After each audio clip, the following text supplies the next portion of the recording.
RMG's Trash Talk is brought to you by Scrubs 911, Somerset's medical uniform store. Learn more at scrubs911.com or like them on Facebook.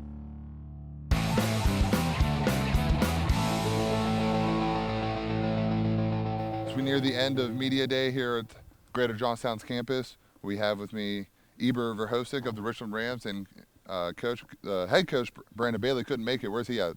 Today he had to take his oldest son, Carson, who was a player for us for 3 years. He is going to Ole Miss on a full scholarship, so the family took him down. They're moving him in tomorrow, so he asked me to fill in for him today. That's great. And what kind of scholarship? Academic scholarship? Academic, yes. Yep. He was one of our brighter students in Richland, and we're going to be sad to see him leave. That's always great news. But now let's get back into the team, yes, shall we? So a little bit of a skid the past 2 years. This past year, you guys went 3-7. What is the game plan to get this team back on the winning track? Well, some of the games we lost last year, we lost by 1 point. So we use that as a point of emphasis in this off season. 1 point losses are not acceptable. And we use that to work a lot harder in the off season. This current team that we have has really come together. We had good workouts. We had a lot of people show up. So we ended up with a good off-season program. They've really bonded together. The current team has 6 seniors, of which 2 are kickers. The 4 seniors that have had some playing experience, 2 of them missed most of last season due to injury. So we really only have 2 seniors that played that have a long, full-season playing experience. So to be honest with you, we're very young. We're very hopeful on the young kids we do have on the team. They had good junior high and elementary runs. We have a lot of athletes and a lot of size. We're going to be a lot bigger than we were last year up front, but they're going to be young, so they don't have a lot of playing experience. So the key for us is to get them ready to play Friday nights in the Laurel Highlands as soon as possible, and see how far that can take us.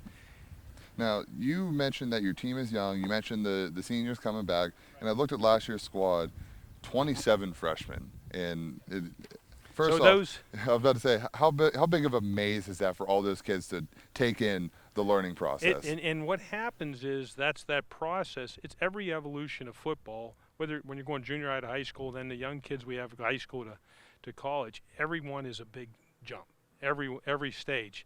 So for the young kids that came in, and especially some of those freshmen that actually helped us last year and got some playing experience, they were forced into it because of the numbers that we had. Now they understand what it takes. They've been able to take and lead the other kids in that class. We're excited about that sophomore class and the current freshman class. That mix has a lot of the good balance that we need. A lot of good linemen, running backs, quarterbacks, and skill players. So we're excited about them. So it's about them helping out. And they have to help out. Now, Johnny Cushman led the offense last year. Yes. Who will we expect to see at the QB position for the Rams? That's a great question. Coming into the season, we were, like any high school team, you try to get your best 11 out there, and you want to get your best quarterback out there. Through this offseason, it's been primarily between 2 players. We had one of the freshmen, Caleb Burke, who really pushed them. But Caleb looks like he's going to fill into a role of a receiver as a freshman and fight for a position there.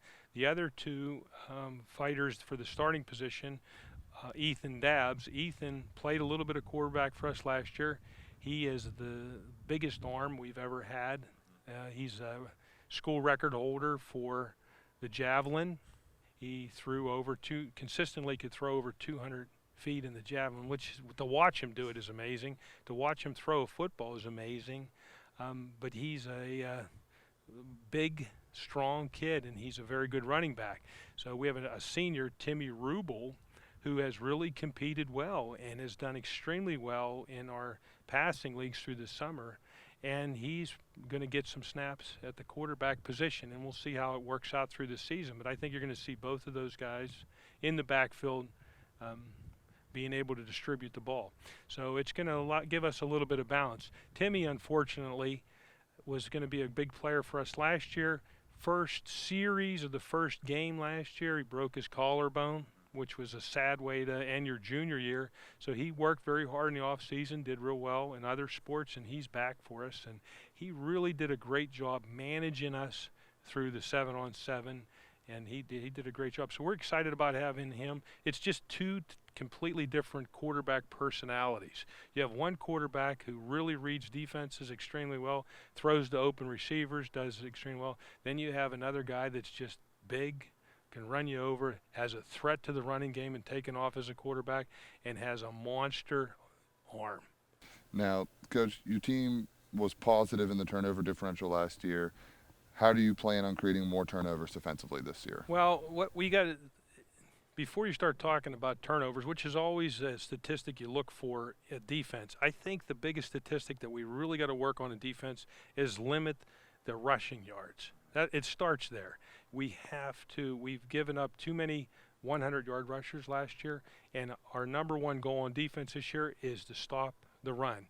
There's humiliating when you don't get a turnover or you have turnovers on offense, but what's worse as a defense is when another team can impose their will on you and just run the football. We have got to stop that, and that takes a lot of practice, takes a lot of commitment, takes a lot of off-season training, and we've put the time in, and that's going to be our number one goal, is to stop the run. We cannot have teams just line up and at will run all over us, and that's our number one goal. The turnovers come. You know, if you're playing aggressive defense and you really start to get after it, the turnovers will come.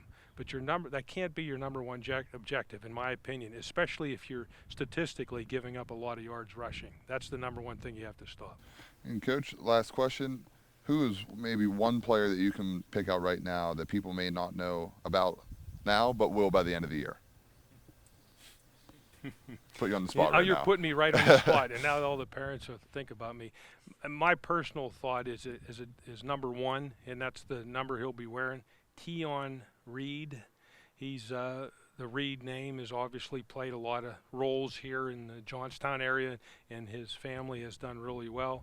He is through the junior high programs and the elementary programs, he has been the best player in that age. He has suffered last year with a couple injuries, so we don't have any other teams haven't seen him on film because he hasn't been able to stay on the field with injuries. This offseason, he's one of those players committed to the weight room, worked very hard, got himself extremely strong, and he came to this practice that we started this week with a positive attitude, and we really, really like what we have to see. We got to keep him healthy and give him the opportunity to do what he can do. But he's an explosive, very fluent running back. Expect to see a lot from him. The other young guy that we're expecting from is Caleb Burke. He's a freshman, younger kid. He's done a lot of he's very athletic, can play multiple roles, and he can do a lot of different things. So we're expected that. Coach, we appreciate the time for you joining us, and thank you. All right, thank you.